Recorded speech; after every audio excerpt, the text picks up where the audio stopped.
নমস্কার, আমি রিপোর্টার স্নেহলতা। আর এই মুহূর্তে সবচেয়ে বড় খবর দক্ষিণবঙ্গবাসীদের জন্য। স্বস্তির খবর দক্ষিণবঙ্গবাসীদের জন্য। আগামী ২ ঘন্টায় নামবে ঝমঝমিয়ে বৃষ্টি, আকাশ কালো আর সঙ্গে দেবে ঝোড়ো হাওয়া।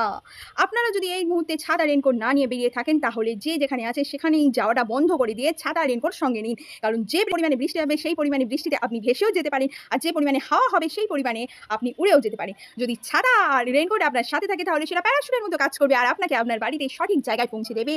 আমি এই মুহূর্তে দাঁড়িয়ে রয়েছি ছাদে, আর ছাদে দেখতে পাচ্ছ পিছনে প্রচুর ঝোড়ো হাওয়া দিচ্ছে, প্রচুর হাওয়া দিচ্ছে। আমি একটু পরে বোধহয় উড়ে যাব। আর আগামী ২ ঘন্টার মধ্যে যদি বৃষ্টি নাও নামে তাহলেও কোনো অসুবিধা নেই। সারা রাত তো পড়ে রয়েছে, সারা রাতেও কিন্তু বৃষ্টি নামবে আর আপনারা কিন্তু নিশ্চিন্তে ঘুমোতে পারবেন।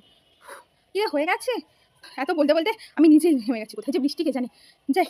আমি বসে থাকি প্রায় এই সন্ধেবেলায়, আকাশের গায়ে লেখা অযোগ্য আমি।